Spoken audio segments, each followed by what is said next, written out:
হে family, কেমন আছো তোমরা সবাই? এখন হচ্ছে 2:45 বাজে আর পুচকু ঘুমোচ্ছে। আস্তে আস্তে কথা বলি। না না না, ঘুনু করো ঘুনু করো ঘুনু করো।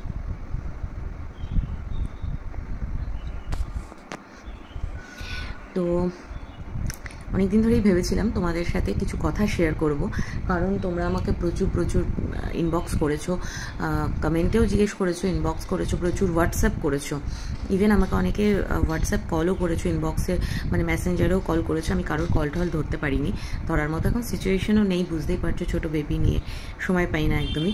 আচ্ছা, বাই দ্য ওয়ে, আজকে দেখো টিপ পরেছি, সিঁদুর পরেছি। আজকে হচ্ছে 11 দিন কমপ্লিট হলো। আজকে তারিখ হচ্ছে 25 তারিখ। হ্যাঁ, 25 তারিখ শনিবার। আজকে 11 দিন কমপ্লিট হলো। তো 11 দিনে আমরা ওটাকে কি বলে যেন, কামান দেওয়া, মানে ওই নাপিত ছুঁয়ে নেওয়া, নখ নখ হাতের পায়ের নখ এসেগুলো ছুঁয়ে নেওয়া, আমার পুচকুর সমস্তটা করেছি। আপাতত এটা 11 দিনে করে রাখলাম। এরপরে গিয়ে 30 দিনে আবার আঁতুর ওঠা যেটা, সেটা হবে। তারপরে ষষ্ঠী পুজো, সেগুলো হবে। কিন্তু আপাতত মানে ছোঁয়াছুঁই যে ব্যাপার ট্যাপার থাকে মা কাকিমাদের সেই আগেকার দিনে, সেই ব্যাপারগুলো আজকে 11 দিনে সর্ট আউট করা হলো। কিন্তু পুজো টুজো এগুলো এখনও ওই 30 দিন হবে। তারপর করার পর একটু শ্যাম্পু ট্যাম্পু করেছি আজকে, মানে একটু ভালো লাগছে, একটু ফ্রেশ লাগছে। যদিও এখনও জল লাগানো বারণ, আমার নিজে করতে পারিনি। থামিয়ে নিয়ে তারপরে ফিরে আসছি, দাঁড়াও। এবার বুঝতে পারছো কেন কেন তোমাদের সবার কমেন্টের রিপ্লাই করতে পারি না, মেসেজের রিপ্লাই করতে পারি না, বা ফোন করলে ফোন ধরতে পারি না। হ্যাঁ, এটাই হলো সমস্যা। তাই সবসময় চেষ্টা করি যেটুকুনি সময় বেরোচ্ছে তার মধ্যে দিয়ে তোমাদের সাথে কিছু ইম্পর্টেন্ট ইনফরমেশান শেয়ার করি, যাতে তোমাদেরও হেল্প হয়। বাদ বাকি তো মানে কমেন্ট তো আমি চেক করি আমার যখনই সময় হয় তখন। তো যেটা বলছিলাম, তো সেই জন্য আজকে একটুখানি শ্যাম্পু করে নিয়েছি, ভীষণ ফ্রেশ লাগছে। তবে হ্যাঁ, তোমরা বলতে পারো দিদি হাত খালি কেন, দুটো হাতই ফাঁকা। কারণ ও যতদিন না একটু বড় হচ্ছে ততদিন অবধি পড়ছি না। ডিওর বেলাও তাই করেছিলাম, কারণ কোলে নিতে সামলাতে অসুবিধা হয়, ওদের ব্যথা লেগে যায়। তো যাতে ব্যথা না লাগে সেই জন্য তোমাদের দাদাও বলে যে না, এখন একদম এসব কিছু পড়ো না, যেটাতে বাচ্চার অসুবিধা হয়। তো যাই হোক, গেল এই সমস্ত কথা তো হয়ে গেল। এবার বলি, তোমরা আমাকে অনেকে জিজ্ঞেস করেছো যে দিদি এইমসে প্রথম থেকে ডক্টর দেখাতে হয় কি না। কেউ বলেছো আমার 5 মাস হয়ে গেছে, এখন কি আমি দেখাতে পারি, এরকম। তো আমি বলি, আমি ফার্স্টের থেকে দেখিয়েছি, ডে 1 থেকে এইমসেই দেখিয়েছি। আমি আর কোথাও দেখাইনি, বাইরে অন্য কোনো ডক্টর আর দেখাইনি, শুধু এইমসেই দেখাতাম। তো আমি জানি না একদম লাস্ট মোমেন্টে এমার্জেন্সিতে গিয়ে তোমরা কতটা কি সুযোগ সুবিধা পাবে। তো এটার ব্যাপারে আমি জানি না, তাই তোমাদের কিছু বলতে পারছি না। বাট হ্যাঁ, তোমরা 5 মাস, 6 মাস, 7 মাস, 8 মাস সেরকমই হোক না কেন, তোমরা চাইলে পরে ইমার্জেন্সিতে একদম লাস্টের ডেলিভারির টাইমে না গিয়ে তোমরা আগের থেকেও ওখানে দেখাতেই পারো। ওখানে আগের থেকেও যদি মানে ধরো আমি বলছি সাপোজ 5-6 মাস তোমরা অন্য কোথাও দেখিয়েছো, তারপরে গিয়ে তোমরা ওখানে দেখাচ্ছ, তো সেক্ষেত্রে কোনো অসুবিধা নেই, তোমরা সেখানে দেখাতেই পারো। তারপরে সেখানে দেখানো থেকে শুরু করে ডেলিভারিটা ওখানে করতেই পারো। গেল। অনেকে আমাকে জিজ্ঞেস করেছো যে দিদি ওখানে কি সি সেকশন করা হয় নাকি শুধুমাত্র নর্মালি জোর দেওয়া হয়। তো দেখো, যেহেতু ওটা গভর্নমেন্ট অর্গানাইজেশন, সেন্ট্রাল গভর্নমেন্টের আন্ডারে, তো যে কোনো গভর্নমেন্ট অর্গানাইজেশনে কিন্তু নর্মাল ডেলিভারিতে তারা সবসময় প্রেফার করে, কারণ তাদের প্রোটোকল এটা রয়েছে যে নর্মাল ডেলিভারির দিকে আমরা এগোবো। বাট পেশেন্টের কন্ডিশনের উপরে কিন্তু সমস্ত জিনিসটাই ডিপেন্ড করে, ঠিক আছে। যেরকম ওরা কিন্তু ওখানে 39 উইকের আগে জেনারেলি ডেলিভারি করে না, ঠিক আছে। বাট এমার্জেন্সি কেস হলে পরে তখন করে। ইভেন ওরা 39 তো নর্মাল মানুষদের ক্ষেত্রে আমি বলছি, নর্মাল মায়েদের ক্ষেত্রে। বাট আমরা যারা রয়েছি ডায়াবেটিক মা, তাদের ক্ষেত্রে 37 উইকের আগে তারা করে না, কিন্তু যদি প্রয়োজন পড়ে তখন তারা আগেও করে। ইভেন আমার চোখের সামনে 35 উইকে এক মায়ের করা হয়েছিল সি সেকশন, কারণ হচ্ছে তার বেবির মুভমেন্ট কমে গেছিলো, তাই তাকেও অনেক দিন ওরা অবজারভেশনে এমসে রাখে, তাদের নিজেদের অবজারভেশনে রেখে তাকে 2 বেলা 3 বেলা করে চেক আপ করা হয়। তারপরে 35 উইকে গিয়ে তার সি সেকশন হয়। ইভেন আমার ক্ষেত্রে বলি, আমাকেও বলেছিল 37 কমপ্লিট হয়ে যাওয়ার পরে, মানে 38-এ পড়বে, তখন গিয়ে সি সেকশন হবে। বাট আমারও কিন্তু তারপরে গিয়ে 14 তারিখে যখন হয় তখন আমার 37 উইকে পড়েছে সবে। 37 week 4 days, sorry 37 week 3 days ছিল, সেই সময় হয়েছে। তোমরা অনেকে জিজ্ঞেস করেছো বেবি কোন উইকে, কত উইকে হয়েছে, তো বললাম। আচ্ছা, বেবি ওয়েট তোমরা জিজ্ঞেস করেছিলে যে বেবি ওয়েট কত ছিল যখন হয়েছিল। তো আমার বেবি কিন্তু 3 কিলো 600 পার করে, মানে ওই 3 কিলো 650 মতো হয়েছিল, ঠিক আছে, সরি। তো এতগুলো হয়ে গেল। আর একটা হচ্ছে, তোমরা আমাকে জিজ্ঞেস করেছিলে ফিড করানোর ব্যাপারে, যে ওখানে কি ফর্মুলা চলে কি না, নাকি মানে অনেকে বলছো যে দিদি শুনেছি এরকম ওখানে ব্রেস্ট ফিডিংয়ের উপরে জোর দেওয়া হয়। তো এই যে কমেন্টগুলো তোমরা করেছো, সরি মেসেজগুলো তোমরা করেছো, সেক্ষেত্রে বলি তোমরা ঠিকই শুনেছো, ওখানে কিন্তু একমাত্র ব্রেস্ট ফিডিংয়ের উপরেই জোর দেওয়া হয়, কোনো রকম কোনো ফর্মুলা ওখানে দেওয়া হয় না। এটা ওরা ভীষণভাবে মানে, ভীষণভাবে, যার জন্য আমিও কিন্তু সমস্যায় পড়েছিলাম, যার জন্য আমি 5-6 দিন ওখানে থাকিনি। সি সেকশনের পরে আমি 3 দিনের দিনকে, ইভেন 72 আওয়ার্স হওয়ার আগে আমি 52 আওয়ার্সে কিন্তু জোর করে বন্ডে সাইন করে ওখান থেকে ডিসচার্জ নিয়ে বাড়ি আসি। কারণ একটাই, আমার বেবিকে আমি ফিড করাতে পারছিলাম না।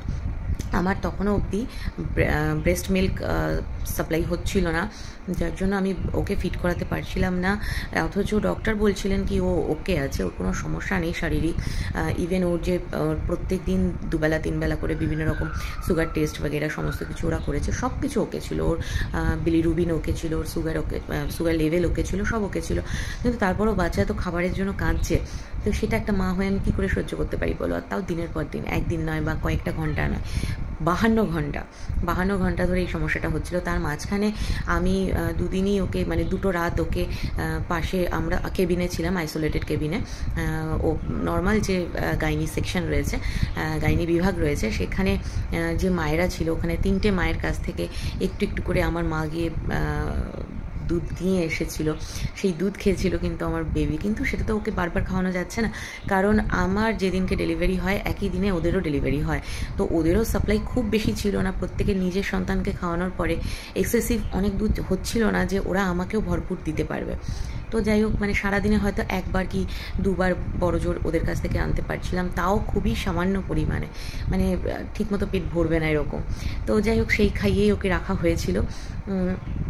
তবুও কিন্তু ওরা ফর্মুলা দিতে চায়নি। হ্যাঁ, ওরা বলে যে ওরা যে বারবার টেস্ট করে, যদি কোনো রকম বেবির সিচুয়েশন খারাপের দিকে যায় তখন হয়তো ওরা প্রোভাইড করতে পারতো, কিন্তু তার আগে নয়। এবার আমার যেহেতু বেবির নিড ছিল না, মানে শারীরিক দিক থেকে দেখতে গেলে নিড ছিল না, তাই ওরা দেয়নি। কিন্তু ওই যে বাচ্চাটা খিদের জন্য কাঁদছে, সেটা আমি মা হয়ে সহ্য করতে পারিনি। তাই একটুখানি নিজে যেই স্টেবল হয়েছি 52 আওয়ার্সের মাথায়, মানে 3 দিনের মাথায়, আমি বলেছি যে না, আমাকে ছেড়ে দিন, আমি আর কিছুতেই থাকতে পারছি না এখানে, আমাকে বাড়ি যেতে হবে, ওকে ফিড করাতে হবে, তবেই আমি গিয়ে পুরোপুরি ঠিক হতে পারবো। তো আমরা ওখান থেকে ডিসচার্জ নিয়ে বেরিয়ে আসি। রিওকে আমি যে ডক্টর দেখাই এখানে, সেই ডক্টরের সাথে যোগাযোগ করি, তিনি ওকে দেখেন। খুবই এজেড, বাবার থেকেও বয়স্ক মানুষ তিনি। তিনি পুরোনো দিনের কনসেপ্টে রয়েছেন, কিন্তু তাকে দেখিয়ে আমি আমার ছেলেকে এই যে এত বছর ধরে, 10 বছর ধরে রেখেছি, কোনো রকম কোনো সমস্যা হয়নি, খুব ভালোভাবে ওকে নিয়ে আমি থাকতে পেরেছি। তো সেই হিসাবে এই পুচকির বেলাতেও তাকেই দেখিয়েছি। তিনি দেখে বলেন কোনো চিন্তার কিছু নেই। তিনি আমাকে একটা ড্রিঙ্ক দিয়েছেন, এই দুধের সাথে মিশিয়ে খাওয়ার জন্য দিয়েছিলেন, আর একটা ট্যাবলেট আমাকে নার্সিং হসপিটাল থেকেই দেওয়া হয়েছিল। তো এই দুটো আমি খেয়েছি। আর বলা হয়েছিল, মানে এটা হসপিটাল থেকেও বলেছিল যে 3 থেকে 4 দিনের মধ্যে মিল্ক প্রডিউস হয়ে যায়। তো আমার হচ্ছিল, একদমই যে হচ্ছিল না তা না, বাট একটা ফোঁটা, তো সেটাতে তো আর বাচ্চাকে খাওয়ানো সম্ভব হয় না। তো যাই হোক, আমি 52 ঘন্টায় বেরিয়ে আসি। আর আমার কিন্তু তার পরের দিন থেকে, মানে ধরো 4 দিনের দিন রাত্রিবেলা থেকে ভালোভাবে মিল্ক প্রডিউস হওয়া শুরু হয়, ঠিক আছে। তো আমাকে প্রাইভেটে আমি যে ডক্টরকে দেখিয়েছিলাম, রিওর যে ডক্টর, তাকেই ওকে দেখিয়েছিলাম। তো তিনি বলেছিলেন, একটা আমাকে ট্রিক্স দিয়েছিলেন, যে দেখো আমি তোমাকে ফর্মুলা দিচ্ছি, ওকেও ফর্মুলা দিয়েছে, হ্যাঁ। তো কিন্তু বলেছিলেন যে তুমি যতদিন না তোমার মিল্ক প্রডিউস হচ্ছে নিজের, ততদিন অবধি ওকে একটু খাওয়াও, তারপরে কিন্তু ব্রেস্ট ফিডিংয়েই জোর দিও অবশ্যই। আর দুধটা বোতলে খাইও না, বাটি চামচে করে খাওয়াও। বাটি চামচে করে যদি খাওয়াও, তাহলে কিন্তু ও এরপরেও ব্রেস্ট ফিড করবে, আর না হলে কিন্তু করবে না। তো সেই হিসাবে আমি 2 দিন একটুখানি ফর্মুলার উপরে আমাকে থাকতে হয়েছিল। 3 দিনের দিন থেকে, মানে আমি বাড়ি ফেরার 3 দিনের দিন থেকে ওকে কিন্তু আমি পুরোপুরি ব্রেস্ট ফিডিংয়ের উপরেই রেখেছি। এবার একটা সমস্যা হচ্ছে, আমার বেবি কিন্তু সাক করতে পারে ভীষণ ভালোভাবে, কারণ হসপিটালে ডক্টররাও ওকে যখন বারে বারে দেখেছেন তারাও বলেছে বেবি সম্পূর্ণ ঠিক আছে, ও সাকিং পাওয়ার খুব ভালো আছে, কিন্তু ও এত দুষ্টু, ও এমনি এমনি সাক করবে না, ঠিক আছে। তো কিছুতেই সাক করবে না, তাকে বহু চেষ্টা করেও সাক করানো যায়নি, সেই জন্য আমাকে পাম্প করে ওকে কিন্তু খাওয়াতে হয়। তোমরা আমার কাছে পাম্প জিজ্ঞেস করেছিলে, হ্যাঁ আমাকে মানে মেসেজে অনেকে জিজ্ঞেস করেছো দিদি তুমি ওকে কীভাবে ফিড করাচ্ছ, কী খাওয়াচ্ছ, ফর্মুলা কিনা। তো 2-1জনকে যাদের আমি আনসার করতে পেরেছিলাম তারা আবার বলেছিলে যে তাহলে তোমার পাম্পটা একটু দেখিও। ঠিক আছে, তো আমি দেখাচ্ছি, দাঁড়াও 1 সেকেন্ড দেখাচ্ছি। আমি লাভ ল্যাপের পাম্প ইউজ করছি, ম্যানুয়াল পাম্পটা, ইলেকট্রিক পাম্প নয়। এটার দামটাও ভীষণ রিজনেবল আছে, ওই মোস্ট প্রবাবলি 499-এর মধ্যে। অনলাইন কেনা অ্যামাজন থেকে। যদি তোমাদের লিঙ্ক লাগে তোমরা এটা ইউটিউবে আমার যে চ্যানেলটা রয়েছে বংইটস সৌমি, আমি লিঙ্ক এখানে দিয়ে দিচ্ছি এই পেজের, চ্যানেলের, তোমরা সেখানে গিয়ে দেখে এসো, আমি সেখানে লিঙ্ক সমেত দিয়ে দিয়েছি, ঠিক আছে। তো ভীষণই ভালো, তোমরা চাইলে এটা ইউজ করতে পারো, খুবই হ্যান্ডি, পোর্টেবল আছে, আর ইজি টু ইউজ আছে, দামটাও ভীষণ রিজনেবল আছে, কিন্তু খুব কাজের। আমি ওখানে এইমসের ভেতরে যে ওষুধের জায়গা রয়েছে, দোকান রয়েছে, সেখান থেকেও ওর বাবা কিনে দিয়েছিল আমাকে একটা, কিন্তু সেটা একদম বাজে ছিল, একদম বাজে, মানে ওটা কোনো কাজই হয় না। তো সেই জন্য আমরা আবার রাতারাতি অনলাইন অর্ডার করে এটাকে আনিয়েছি, সেই থেকে আমার এটা ইউজ হচ্ছে, এটাতে করেই পাম্প করে ওকে খাওয়ানো হয়। বাট হ্যাঁ, এটার দাঁড়াও তোমাদের দেখাই, তারপরে তোমরা বুঝতে পারবে। এই দেখো, লাভ ল্যাপের আছে, আমি অলরেডি একটু পাম্প করে রেখেছি। আর এটার এই যে তলায় এটা বোতল আছে, বাট আমি ওকে যখন খাওয়াই তখন আমি এটা বোতলে খাওয়াই না, এটাকে আমি বাটি চামচে ঢেলে নিয়ে খাওয়াই। আর এই যে সামনে এখন আপাতত কভার লাগানো রয়েছে যাতে নোংরা টোংরা কোনো কিছু না পড়ে। তো এইটা হচ্ছে পুরো পাম্পটা। আর এটার মধ্যে বোতলটাতে মোটামুটি 150 ml এটা বোতলটা রয়েছে, এতটা তোমরা পাম্প করে নিতে পারবে একবারে। তো ইলেকট্রিকটা নিইনি, কারণ ইলেকট্রিকটার দামটাও অনেক বেশি থাকে, তাই ভেবেছিলাম ফার্স্টে ম্যানুয়ালটা নিই, যদি এতে কাজ হয়ে যায় তাহলে তো ভালো, না হলে ইলেকট্রিক নেব। তো এতেই এত ভালো কাজ হয়ে যাচ্ছে বলে আর কেনার প্রয়োজন পড়ছে না। আর এই মিল্কটা তোমরা নর্মাল টেম্পারেচারে 2 ঘন্টা রাখতে পারবে, যেটা আমাকে হসপিটাল থেকেও বলে দিয়েছে। আর না হলে পরে যদি তোমরা এসিতে রাখো তাহলে 3 ঘন্টা রাখতে পারবে। আর যদি ফ্রিজে রাখো তাহলে 8 থেকে 12 ঘন্টা রাখা যায়। আমি ফ্রিজে রাখি না, আমি এসিতে রেখে দিই। এখন যেমন এসিটা আপাতত বন্ধ আছে, তো যাই হোক 2 ঘন্টা রাখা যাবে, ঠিক আছে।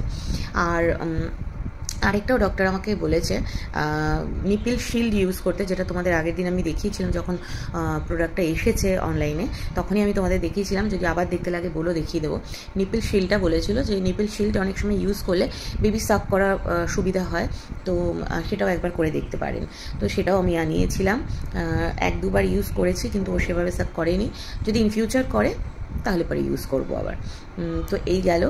আর তোমাদেরকে আমি এর আগে একটা ভিডিওতে বলেছিলাম যে বেবি হওয়ার আগে হসপিটাল ব্যাগ সম্পর্কে, যে বেবি হওয়ার আগে যেগুলো কেনার দরকার থাকে না থাকে সেই ব্যাপারে তোমাদেরকে একটা ডিটেলস বলবো। তো সেটাও তোমরা অনেকে কোয়েরি করেছো যে দিদি একটু বলো, আমাদেরও সামনে ডেলিভারি ডেট এসে যাচ্ছে, তো সুবিধা হয়, কেউ বলছো জানুয়ারিতে, কেউ বলছো ডিসেম্বরে।